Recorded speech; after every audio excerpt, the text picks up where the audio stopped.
코로나 직전에 성지순례를 다녀왔습니다. 갈릴리를 여행하고 있을 때였습니다. 아침 식사를 마치고 로비에 앉아 있는데 약간 낯선 분위기의 한 그룹이 있었습니다. 어떤 어르신이 중간에 앉아 계시고 그 주변으로 사람들이 약간 걱정한 눈으로 보고 있었습니다. 잠시 후에 그 일행 중에 몇 사람이 제가 앉은 곳 근처로 왔기에 인사를 건넸습니다. 어디서 오셨냐 물으셨더니 에티오피아에서 오셨다고 하셨습니다. 저기 앉아 계신 어르신이 좀 불편해 보이시는데 몸이 안 좋으시냐 물었습니다. 우리가 여행 올 때 비상약을 좀 많이 챙겨왔는데 혹시 필요하시면 드리겠다 얘기했습니다. 그랬더니 그분들이 말씀하셨습니다. 저분은 우리의 아빠십니다. 그 아빠라는 말은 동방정교회에서 목사님을 말할 때 뜻하는 말입니다. 저분은 우리의 아빠십니다. 우리 아빠신데 이번 성지순례를 위해서 40일 동안 금식하셨습니다. 지금 몸이 회복되는 중이시고 특별히 몸이 안 좋은 것은 아닙니다. 이렇게 말씀하셨습니다. 그 이야기를 들으며 꽤 놀랐습니다. 이스라엘을 제법 많이 방문했었지만 성지순례를 위해서 40일 동안 금식하시는 그런 분은 처음 봤기 때문에 그렇습니다. 성지순례로 오는 사람들은 일정들이 거의 비슷합니다. 그날은 우리가 함께 읽은 말씀의 배경이 되는 시험산에 갈 계획이었는데 혹시 거기 가시냐 물었습니다. 그랬더니만 자기들도 거기 갈 건데 좀 길게 있을 것이다 얘기하셨습니다. 이 산이 바로 그 산입니다. 시험산입니다. 여리고 뒤편에 있는데요. 초대교회 전승에 의하면 예수님께서 이곳에서 시험을 받으셨다고 합니다. 산 밑에서 케이블카를 타고 올라가면 수도원이 있는데 그 수도원 안에는 예수님께서 마귀에게 시험 당하셨을 때 앉으셨다는 바위가 있습니다. 네, 저 바위입니다.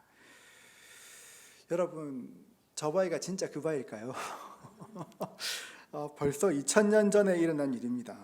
우리나라로 치면 이렇게 삼국시대 때 일어난 일인데 예수님께서 저 바위에 앉으셨다 어떻게 알 수 있겠습니까? 그냥 그러지 않았을까라고 생각하는 것뿐입니다.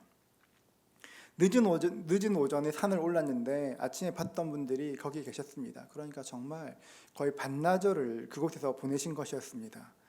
그 아빠께서, 그 목사님께서 그 바위 앞에서 간절히 기도하는 것을 보았습니다. 저희가 그것을 둘러보고 내려갈 때쯤 그분도 자리에서 일어나시는 것을 보았습니다. 그 모습을 보고 가서 인사드렸습니다.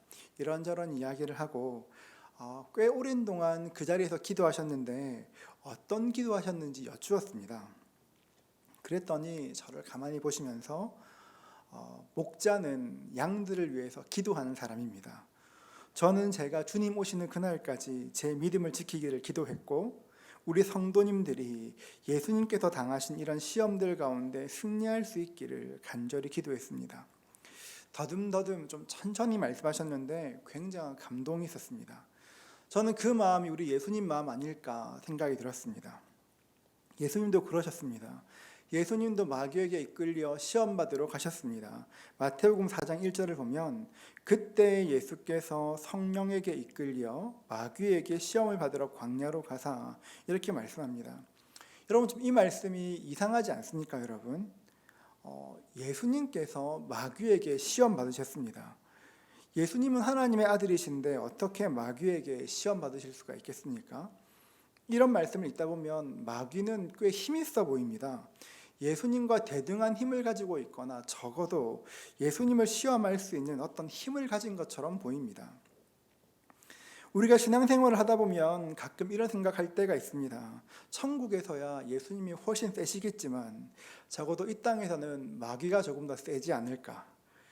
교회에서야 우리 예수님 힘세 보이지만 직장에 가면 학교에 가면 예수님보다 마귀가 조금 더 힘이 있지 않을까라는 그런 불경스러운 생각을 가끔 할 때가 있을 수도 있습니다. 하나님께 너무 죄송스러운 생각이지만 여러분은 어떠십니까? 여러분도 문득 하나님이 정말 그렇게 힘이 있나? 예수님이 그러실까? 그런 적 없으십니까? 여러분 그런데 우리가 몰라서 그렇습니다. 우리 주님은 절대 그런 분이 아닙니다. 고린도전서 10장 13절 말씀을 같이 읽겠습니다. 함께 읽습니다.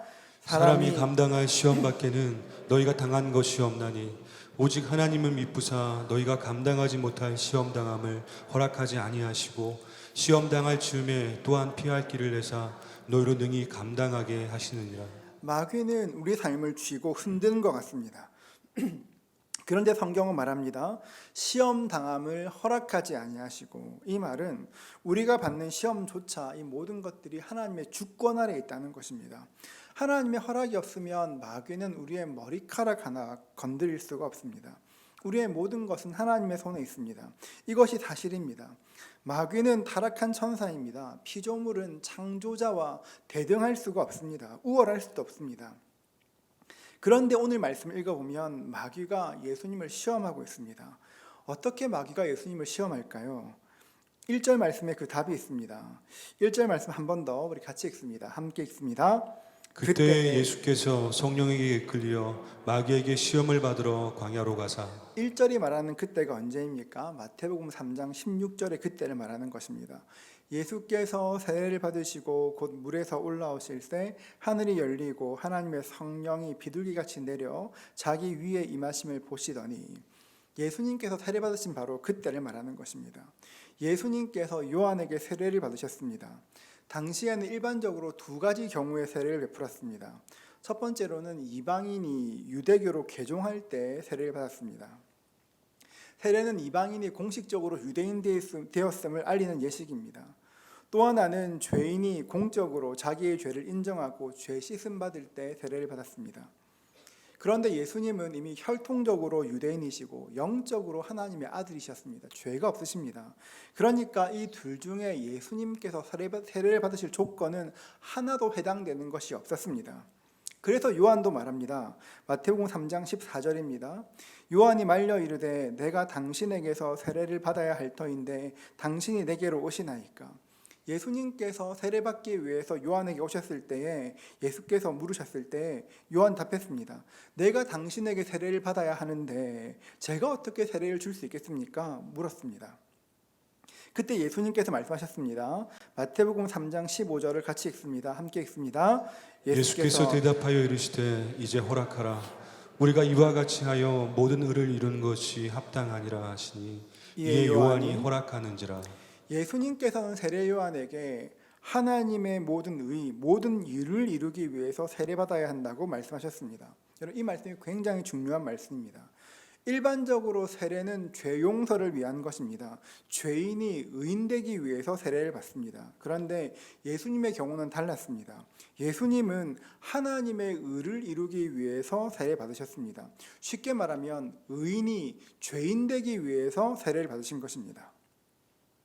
고든 맥도날드라는 목사님이 계십니다. 이분은 베스트셀러 작가이기도 하시고 미국에서 목사들의 목사라 불리는 그런 분이십니다. 탁월한 지성과 깊은 영성으로 지금도 많은 교역자들에게 큰 영향을 미치시는 분이십니다. 이분은 젊은 시절부터 성경 강해와 특별히 부부 세미나로 굉장히 주목받는 그런 분이셨습니다. 그런데 1990년대가 시작되었을 때 갑작스러운 소식이 들려왔습니다. 목사님께서 비서와 부적절한 관계를 맺었다는 것입니다. 이 일은 미국뿐 아니라 전 세계적으로 큰 이슈가 되었습니다. 목사님은 자신의 죄를 교회 앞에서 공적으로 고백하셨습니다. 그리고 교회를 사임하셨습니다.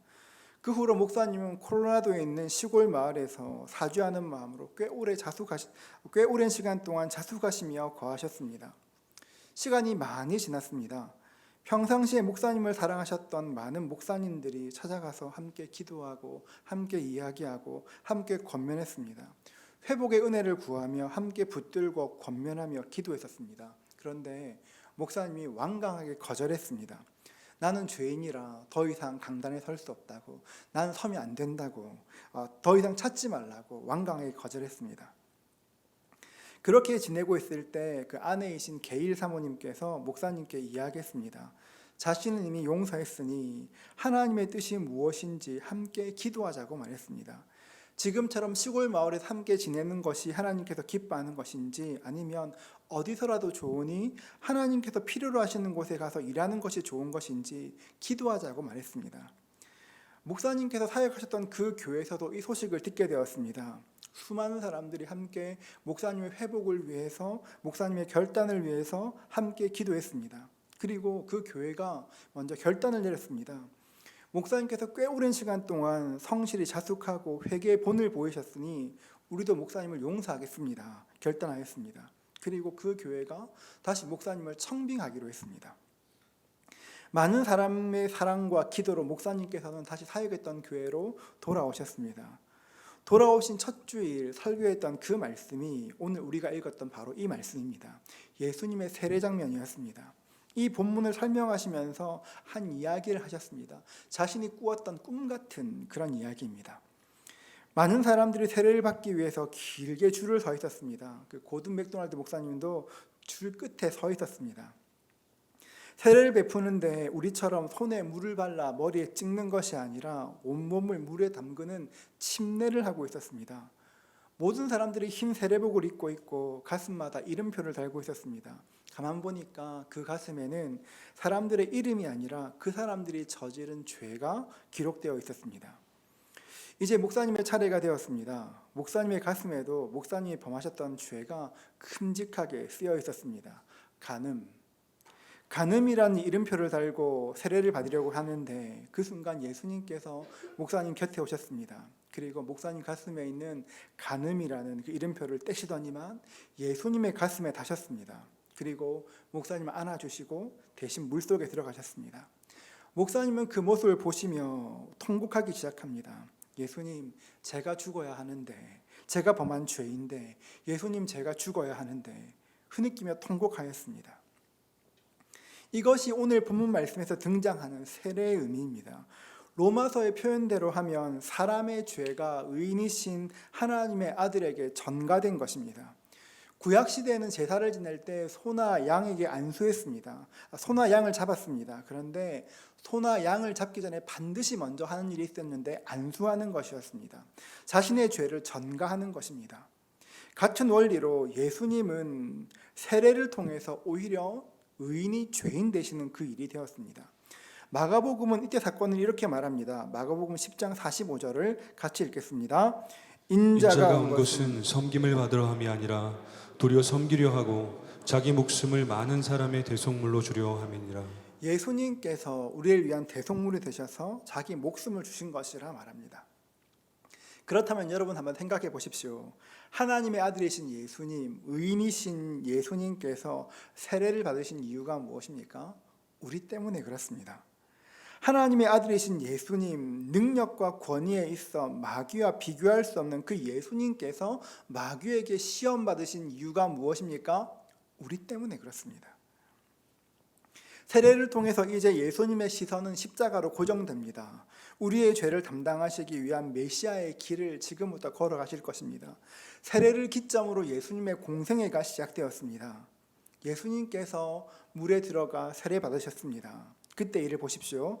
마태복음 3장 16절과 17절 우리 한 번 더 같이 읽겠습니다.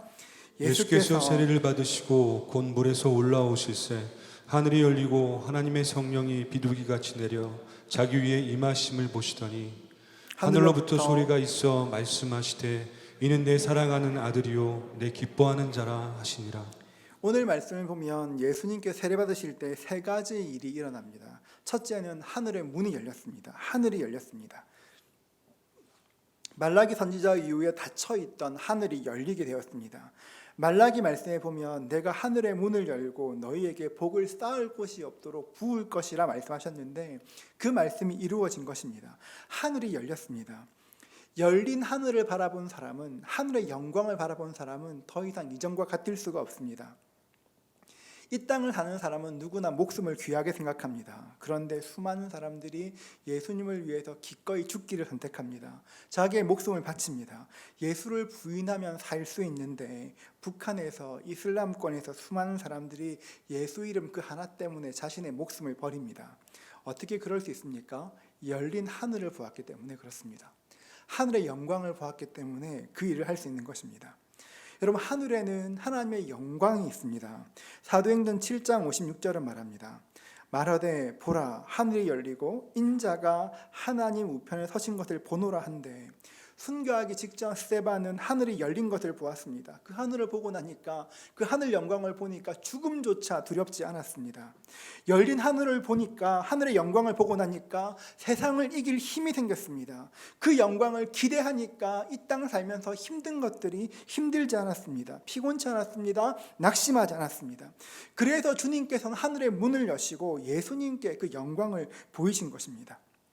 여러분, 감사한 것이 예수님을 통해 하늘의 문이 열렸기 때문에 지금 우리에게도 그 영광의 빛이 비춰오는 것입니다. 누구든지 고개를 들어 주를 보기 시작하면 그 영광의 빛이 비춰오는 것입니다. 그렇기 때문에 이 일은 참 귀한 일입니다. 두 번째는 하나님의 성령이 비둘기처럼 내려오셨습니다. 세례 후에 예수님께서는 성령으로 충만함 받으셨습니다. 여러분, 예수님은 하나님의 아들 아닙니까? 하나님의 아들이 왜 성령의 충만함 받아야 합니까? 이 땅에 계시는 동안 예수님은 하나님의 아들이 아니라 완벽한 사람이셨기 때문에 그런 것입니다. 우리는 성경을 읽을 때 예수께서 하신 일을 보면서 귀신을 쫓고 눈먼 자를 눈뜨게 하고 듣지 못하는 사람을 듣게 하는 것, 이런 일을 볼 때 예수님이시니까 저럴 수 있지, 하나님의 아들이니까 그럴 수 있지 생각합니다. 여러분, 그렇지 않습니다. 이 땅에서 예수님은 십자가에 달리던 마지막 그 순간까지 100% 사람으로만 사셨습니다. 완벽한 사람이셨습니다. 그렇기 때문에 우리 예수님은 매 순간마다 기도하셔야 했습니다. 눈코 뜰 새 없이 바쁜 하루를 보내시고도 피곤한 몸을 이끌고 새벽에 일어나 예수님은 기도하셨습니다. 예수님께 기도는 굉장히 중요한 일이었습니다. 기도하시고 성령으로 충만함 받지 않으면 그 일을 감당할 수가 없었습니다. 그래서 예수님께서는 십자가를 지시기 그 전날 밤에도 눈물로 심한 통곡으로 주 앞에 기도드렸던 것입니다. 땀이 피처럼 흐를 때까지 기도하셨습니다. 세례 받으실 때 성령으로 충만함 받으신 것은 십자가의 길을 갈 때 성령께서 주시는 그 능력이 필요했기 때문에 성령님께서 주권적으로 임재하신 것입니다. 세 번째는 하늘로부터 소리가 있었습니다. 우리 17절 같이 읽겠습니다. 하늘로부터 소리가 있어 말씀하시되 이는 내 사랑하는 아들이요 내 기뻐하는 자라 하시니라. 하늘로부터 소리가 있었습니다. 제자들도 듣고 세례 요한도 듣고 사람들도 하나님의 음성을 들었습니다. 이는 내 사랑하는 아들이요 내 기뻐하는 자라, 이렇게 말씀하십니다. 여러분, 내 기뻐하는 자라, 이 말씀은 구약 성경에서 보면 사명을 주신 사람에게 사용되는 단어입니다. 내 기뻐하는 자라, 이는 바꿔 말하면 예수가 사명자이다, 그 말입니다. 여러분, 예수님께 어떤 사명이 있습니까? 우리 주 예수님께 어떤 사명이 있습니까? 예수님은 우리 죄의 문제를 해결할 수 있는 유일한 사명자이십니다. 이 땅의 거의 모든 문제는 죄로부터 시작되었습니다. 그 누구도 죄로부터 시작되었지만 그 누구도 죄의 문제를 해결할 수는 없습니다. 그래서 하나님의 아들 예수님께서 사명자로, 죄의 문제를 해결할 사명자로 이 땅에 오신 것입니다. 예수님께서 세례받으신 이 장면은 성경에서 성부, 성자, 성령이 모두 등장하는 유일한 본문입니다. 예수님께서 세례를 받으셨을 때 성령께서 비둘기처럼 임하셨고 하나님께서 음성으로 말씀해 주셨습니다. 여러분, 혹시 이 장면에서 무엇인가 떠오르는 성경 구절이 있으십니까? 그럴 리 없다는 것도 알고 있습니다. 그런데 그 마태복음의 첫 번째 독자들은 이 말씀을 읽는 그 순간에 무엇인가 떠오르는 성경 구절이 있었습니다. 창세기 1장 1절부터 3절 말씀을 같이 읽겠습니다. 함께 읽습니다. 태초에 하나님이 천지를 창조하시니라. 땅이 혼돈하고 공허하며 흑암이 깊음 위에 있고 하나님의 영은 수면 위에 운행하시니라. 하나님이 이르시되 빛이 있으라 하시니 빛이 있었고 수면 위에 운행하시니라. 이 말씀은 운행은 훨훨 난다는 뜻입니다. 예수님 당시에 그 유대인들은 주로 히브리어 성경이 아니라 아람어 성경을 읽었습니다. 그 아람어 성경을 탈굼이라고 하는데요. 아람어 탈굼에는 창세기 1장 2절과 3절이 이렇게 번역되어 있습니다. 땅이 혼돈하고 공허하며 흑암이 깊음 위에 있고 하나님의 영은 비둘기처럼 수면 위로 훨훨 날아다니시니라. 하나님이 이르시되 빛이 있으라 하시니, 세상이 창조되는 그 순간에도 하나님이 계셨고 하나님의 영이 계셨고 그분의 말씀이 있었습니다. 지금 예수님께서 세례받으시는 그 순간에도 하나님이 계셨고 하나님의 영이 계셨고 하나님의 말씀이 계셨습니다. 아버지는 말씀하셨고 아들은 세례를 받았습니다. 성령은 비둘기처럼 훨훨 날아다녔습니다. 마태복음의 첫 번째 독자들은 이 말씀을 읽을 때 천지 창조가 삼위일체 하나님께서 하신 큰 일이었던 것처럼 우리를 구원하시기 위한 구원 사역도 삼위일체 하나님께서 계획하시고 실행하신 프로젝트라는 것을 깨달았던 것입니다. 예수님께서 세례받으심은 하늘이 열리고 성령이 임하고 예수님의 사명을 다시 한번 알게 하시는 놀라운 일입니다. 그와 동시에 천지 창조의 역사가 새롭게 시작되고 있음을 나타내시는 말씀이기도 합니다. 예수님께서 이 땅에 오셔서 우리를 구원하시는 일은 궁극적으로 우리 내면에 천지 창조의 역사를 일으키시는 것입니다. 하나님께서 천지 창조를 통하여서 질서를 온 세상 가운데 질서를 이루셨던 것처럼 예수님께서 우리에게 구원자로 오시는 그 사건은 우리의 삶에, 우리의 내면에, 우리의 영혼에 영적인 질서를 새롭게 하는 놀라운 일이 되는 것입니다. 여러분, 우리 영혼에도 질서가 있습니다. 우리 영혼에도 질서가 있습니다. 고든 맥도날드 목사님께서 그런 죄를 지으셨습니다. 목사님께서 그 죄를 짓고 간음하셨습니다. 그 죄를 짓고 나서 깨닫게 된 것이 무엇인가 하면 자신의 내면 세계의 질서가 무너져 있으면 눈에 보이는 삶도 너무 쉽게 무너진다는 것이었습니다. 목사님께서 그런 일을 겪으시고 책을 한 권 쓰셨는데 그 책 제목이 내면 세계의 질서와 영적 성장입니다. 여러분 꼭 한번 읽어보시기를 추천드립니다. 내면 세계의 질서와 영적 성장. 그 책은 이렇게 시작됩니다.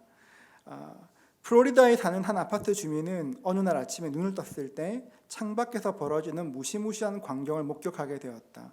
바로 집 앞에 있는 도로에 집안이 내려앉아 플로리다 사람들이 싱크홀이라 부르는 거대한 붕괴 현상이 일어나고 있었던 것이다. 계속 꺼져가는 웅덩이 속으로 자동차와 도로, 인도와 잔디밭이 빠져들어갔다. 이제 분명 아파트 자체가 무너질 차례였다. 이런 싱크홀은 가뭄 기간에 지하수가 말라붙어 지표를 지탱할 힘을 잃었을 때 생기는 현상이라고 과학자들은 말한다. 갑자기 모든 것이 땅속으로 꺼져 들어가면서 두 발로 딛고 서 있는 땅조차 안전한지 의심스러워진다. 수많은 사람들이 이 땅에서 멀쩡하게 살고 있지만 플로리다의 그 싱크홀 같은 그런 삶을 살고 있습니다. 아마 우리 중에 꽤 많은 분들이 싱크홀의 가장자리가 무너져 내리는 것처럼 우리 삶도 조금씩 무너지는 것들을 경험하셨을지 모르겠습니다. 피곤함으로 정서가 무뎌지고 부인할 수 없는 실패감이 있고 지금까지 추구해왔던 목표에 대한 스트레스 환멸감을 느낄 때가 있습니다. 여러분 왜 그런 일을 겪습니까? 우리는 너무 자주 사는 게 너무 바빠 우리의 내면을 들여다보지 않기 때문에 그렇습니다. 사는 것이 너무 바빠 우리 내면이 어떤지를 보지 못했습니다. 최선을 다해 자녀를 키웠습니다. 가장 좋은 길로 갈 수 있기를 소원하면서 최선을 다하였습니다. 직장에도 열심히 일했습니다. 커리어를 위해서 수많은 시간을 때로는 가족까지 희생하기도 하였습니다. 어떤 사람은 운동을 위해서 거의 모든 시간을 들이는 분도 계시고 또 어떤 분들은 흔하진 않지만 자신의 아름다움을 위해 거의 모든 시간을 들이는 분도 계십니다. 이런 것들이 나쁘다는 얘기 아닙니다. 이 세상을 사는 사람이라면 이 세상 살다 보면 뭐 그럴 수 있습니다. 그런데 이런 일을 하느라 우리의 내면을 들여다보지 않으면 조금씩 무너지다가 언젠가는 우리 삶을 통째로 싱크홀에 빠뜨릴 만한 그런 일이 생길지 모르는 것입니다. 그래서 여러분 우리가 해야 될 일이 무엇입니까? 우리 내면 세계의 영적 질서를 잘 세워야 합니다. 어떤 분들은 그래 내 삶에 영적 질서가 없지 생각하시는 분이 계실 것입니다. 그렇게 진단하시는 분들은 이미 수없이 노력하셨을 것입니다. 어떻게 해야 내 삶에 새로운 영적인 질서를 세울 수 있을까? 수많은 자기개발서가 말하는 것처럼 급한 일보다 중요한 일을 먼저 선택하고 긍정적이고 좋은 습관을 만들기 위해서 애쓰셨을 것입니다. 물론 할 수 있는 한 가능한 한 노력해야 합니다. 그런데 그렇게 노력했는데 우리 마음처럼 되지 않을 때가 많습니다. 우리의 의지대로 움직여지지 않습니다. 우리 내면 세계에 새로운 영적인 질서가 세워지는 것은 우리 힘으로 세우는 것이 아니라 누군가가 꽉 집어 그 질서를 만들어줘야 되는 것입니다.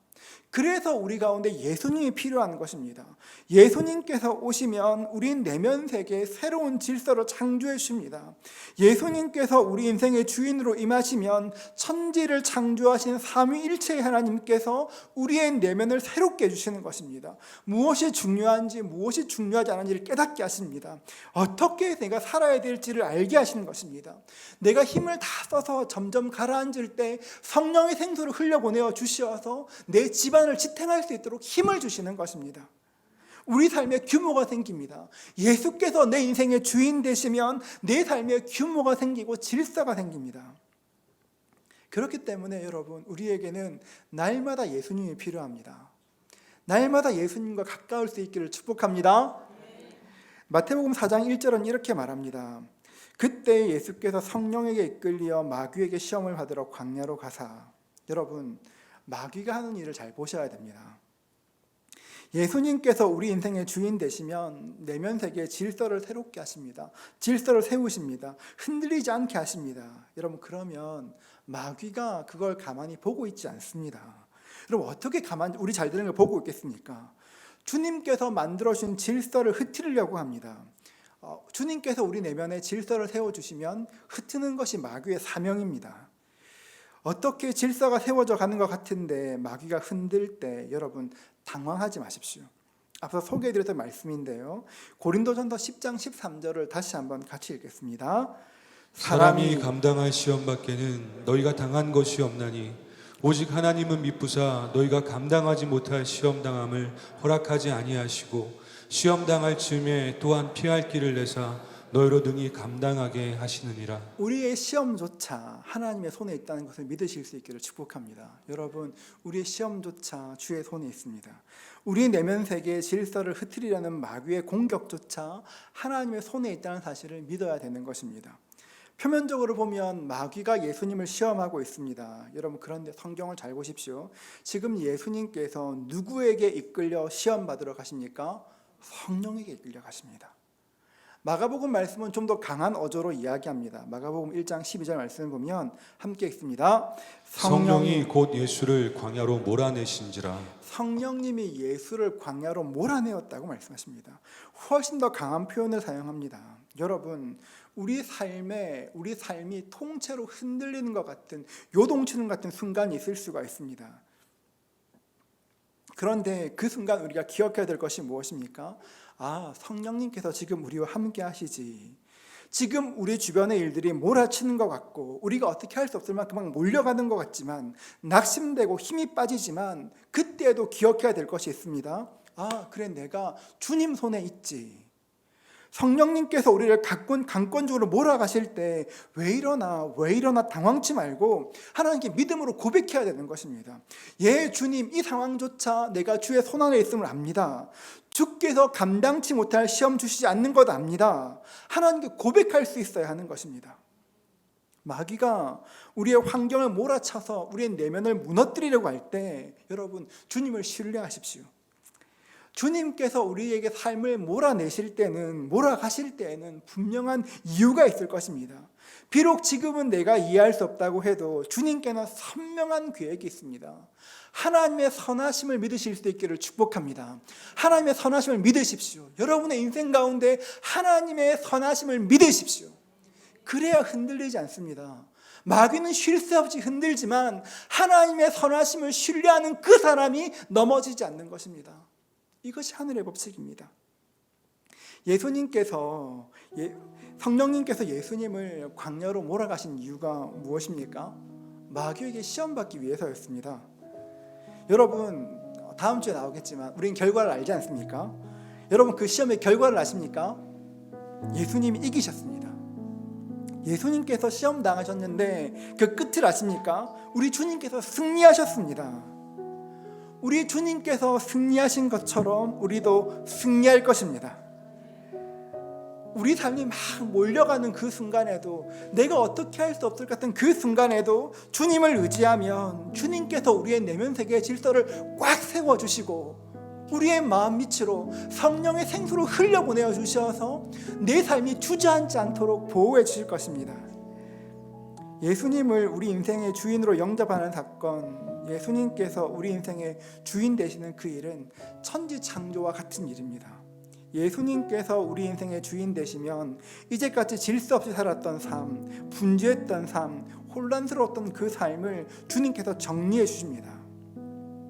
예수님의 모든 사역은 철저하게 우리를 위해서 초점 맞춰져 있습니다. 저와 여러분이 그런 존재입니다. 여러분을 위해 하나님의 아들께서 초점을 맞추고 바라보시는 만큼 우리가 그런 존재입니다. 여러분, 예수님 믿으실 수 있기를 축복합니다. 예수님을 인생의 주인으로 날마다 고백하십시오. 나 옛날에 영접했어. 그게 아니라 날마다 모든 순간마다 주님 내 삶의 주인이 되어십시오. 하나님께 기도할 때 여러분 내 삶의 주님께서 주인 되시는 그 은혜가 지키시는 그 복이 임하게 될 것입니다. 여러분 충격적인 질문 하나 드리면 여러분 혹시 설교 제목 뭔지 아십니까? 다윗